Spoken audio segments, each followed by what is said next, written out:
ẹ̀yin èèyàn ó ṣe ní láàánú nílùú Ìbàdàn lónìí ní welfare hospital ní Alákíá nílùú Ìbàdàn níbi tí ọlọ́pàá kan eléyìí tó ti yin àṣìta àbọn lu ọmọléèwé tó ń lọ sí WAEC center jẹ́jẹ́ níbi tí ọmọdé yìí ti fẹ́ lọ kọ WAEC ẹ̀ ibẹ̀ ni ọlọ́pàá yìí ti kíni ló ti yin ìbọn tó dẹ̀ jẹ́ wípé ọ̀dọ́mọdékùnrin yìí òun ni ọta àbọn náà lọ bà.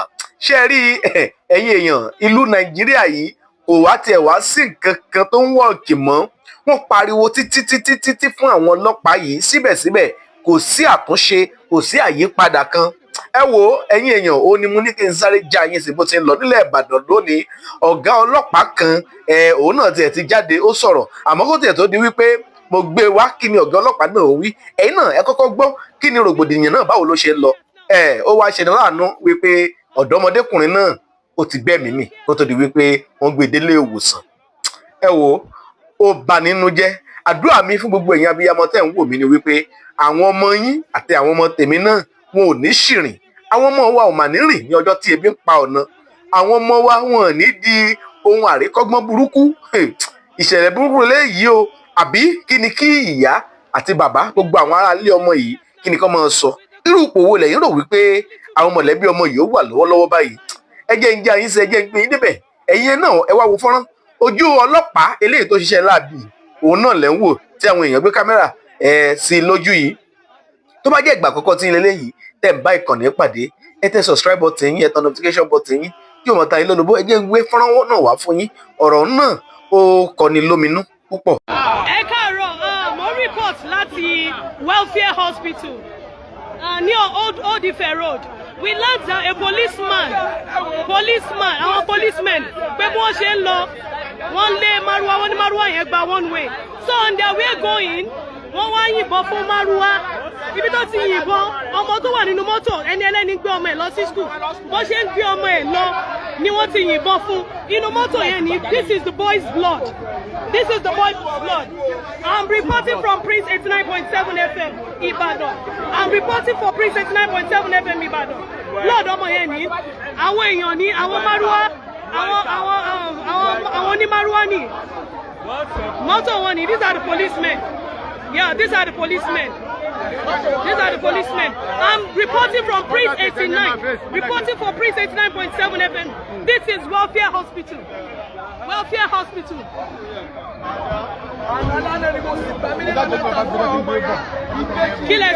I need to see that boy. Ẹjọ́ ta ni kíní yẹn ṣojú ẹjọ́ mo ní láti interview. Àwọn olóṣojú wọn. Uncle, please, can you say something?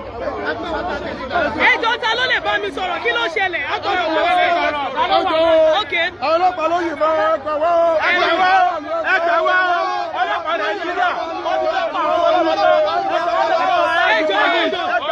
Hold on, kí ló ṣẹlẹ̀? Uncle, God bless you. Kí ló ṣẹlẹ̀ sir? Ẹ dárúkọ yín. Okay. Now, I was near airport. Okay. So, one person mọ́tò yìnbọn. Okay. Àwọn tí mà. Okay. So, àwọn parade ọlọ́pàá yẹn náà. Okay. Okay. So, tata rí ni pé mọ́tò yẹn ṣe wọlé sí one way airport. What next báyìí ni pé ọlọ́pàá yẹn release. Ó release ni lọ́wọ́ kan. Ṣé Márúwá ló fẹ́ yìnbọn fún? Irọ́ mọ́tò tó lọ́rẹ̀ yìí gbẹ̀gbẹ̀ náà ni. Ó lè bọ́ ọmọ sùn sẹ́yìn. Nígbà tó ṣe ni pé ó jáde ní àbá ọdẹ. Okay. Ọlátúndùn náà ń lọ. Ọmọ Ọlátúndùn ni wọ́n. So, wọ́n máa wo àbá ọdẹ sí Ọlátúndùn. Distance yẹn kéré gan. Ó wá ní kó ń pa abẹ yẹn. Àwọn ń bọ̀. Ó wá bá. Wọ́n á ní wọ́n ń wé. Ó wá tán padà lórí lọ́ọ̀ṣì yẹn. Ó wá lọ tán padà kí ẹná fi pọ̀ sí ẹ̀ bẹ́ẹ̀. Nígbà tó pọ̀ sí ẹ̀, ó wá tán padà. Ó fi wọlé sí wọ́n wé yẹn. Àwọn ọlọ́pàá yẹn bó ṣe pọ́ọ̀sì bàbá lọ́wọ́ bẹ̀ ó rí líìtì bẹ́ẹ̀. Ẹ máa bọ̀ kẹ́ wá wò tí wọ́n ti gbà wọlé. Okay. Ẹ máa gbà wọlé. Yà á fẹ́ lọ́wọ́ bí tí ìbọn gbà wọlé. Ó wọlé bí. Ẹ wo ọ̀tá ìbọn wọlé bí. Ojú ọ̀tá rẹ̀. Ẹ máa bọ̀ ó bọ̀ ọmọ yẹn nu bí. Ó jáde bí ẹwu ẹ̀jẹ̀. Ó jáde bí. Ẹ wo ẹ̀jẹ̀ tó ti jáde. Ó jáde bẹ́ẹ̀ yẹn. Ẹ wo bí tó ti jáde. Ó ní ẹ̀wọ̀n tó ti jáde.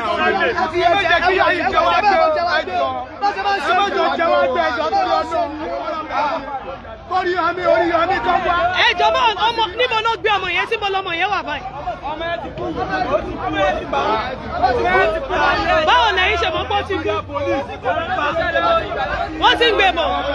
Polisi àwọn wà bẹ́ẹ̀ yẹn lọ pé.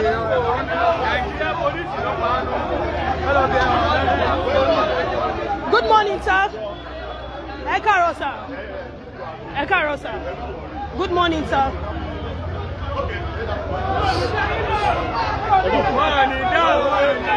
I wanted to have a word with them, but they said no. The policemen said no.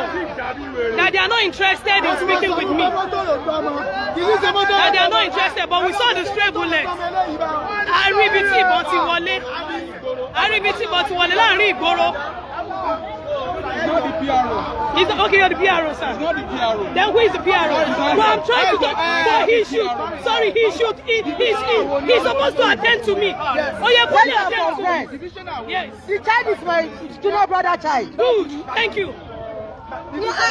Bàbá ẹ̀ ń bọ̀ látàdégbà yìí. Okay. Wọ́n wá ń labour. Wọ́n lè dé airport. Okay. But trailer ló di mọ́ wọ́n ń gbọ́ ọmọ náà lọ bí tó ti kọ wáyé kiri. All right. Ẹ wá yìnbọn fún Ó fẹ́ lọ kọ wáyé. ọmọ yẹn lè kọ wáyé kiri. Ọmọ 17 years. Ìbejì ni. Ẹ wá pàtó ní wọn. Ẹ wá yìnbọn fún wọn. Ẹ wá yìnbọn fún. Ẹ wá pàtó ní wọn. Àwọn onípa bájú wá dé. Ọmọ nù wọn. Àwọn ní ọ̀gá tó dáa. Kí ọmọ yìnbọn pààyàn. Ẹni pé ẹ̀yin kọ́. Bí alábàtà ló ti wá. Alábàtà kò ní tẹ̀sán ló ti wá. Mo wá ní kí ló dé tí mo wá lọ di bọ́ọ̀lù yẹn mú. Tó wà ní mọ́tò tó jẹ́ dráìfà. Tó lẹ́yìn tó bá ti sá lọ. Báwo máa pa òun náà. Ẹ wá ní kó máa sá lọ. Ó fẹ́ wọ fún ní tẹ̀sán yẹ́fọ̀sì ọ̀jọ̀ wọlé. Ó wá lọ jí owó ní yẹ́fọ̀sì lọ́rùn. Ẹ wá ní mọ́tò náà ní kẹ́yìn wá rescue. Kẹ́sì ẹ̀mí. Mọ́tò náà ní kẹ́yìn wá rescue. Lórílẹ̀-èdè Nàìjíríà. Ọmọ tó mọ́dé ní Lórílẹ̀-èdè Nàìjíríà. Lábẹ́ Àwọn òfin. ọlọ́pàá bá gidi. Mọ́tò náà ní kẹ́yìn wá rescue. Wọ́n sọ fún mi bá àdúgbò ìgbéyàn. Kì í sẹ́mi èèyàn. Sir, you were saying something right now. You said you're not a Dókítà tó PRO. gbé ọmọ yẹn wá ní. Dókítà tó gbé wá ní. Doctor, please. Ẹni àwọn náà ní nǹkan lórí.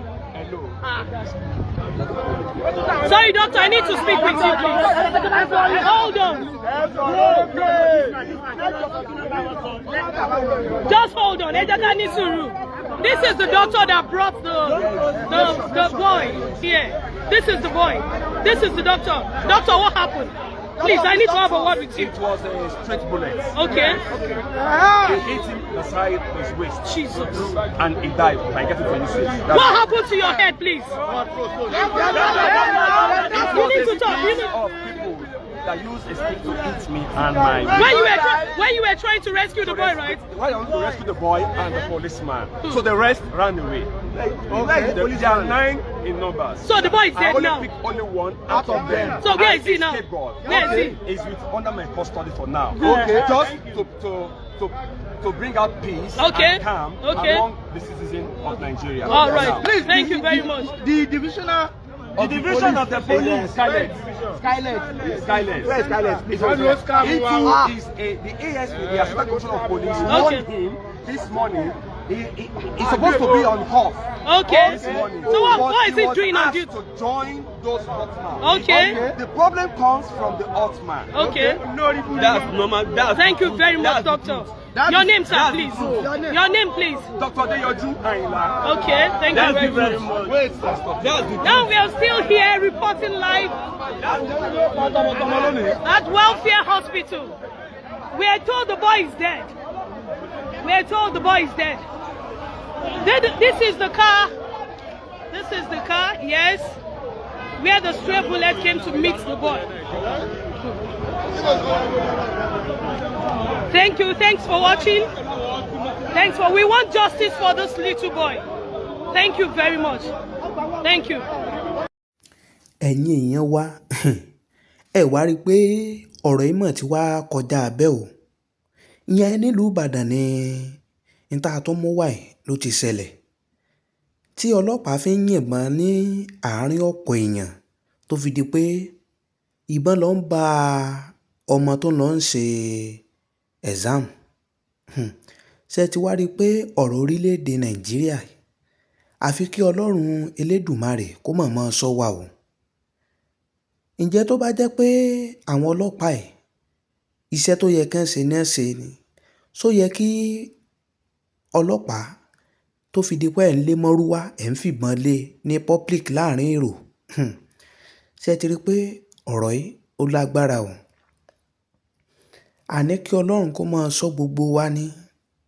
Ẹ wo orí ètò Kúnlé Ìjẹ̀ṣà náà lẹ́wà o, gbogbo ẹ̀yin olólùfẹ́ wa káàkiri gbogbo àgbáláyé. Ibi tá fi àdàgbà ètò yìí sọlẹ̀ sí lónìí nì. Fáǹfààní ẹ̀yin tẹ́ ẹ ti subscribe sórí ètò Kúnlé Ìjẹ̀ṣà, ẹ subscribe sórí ẹ̀ kẹ́yìn náà kẹ́ lè máa jàǹfààní bá a bá tún ṣe mú fọ́nrán wá fún gbogbo ẹ̀yin ọmọ Nàìjíríà lápapọ̀ níbi gbogbo tẹ́ ẹ ti ń gbọ́ wa.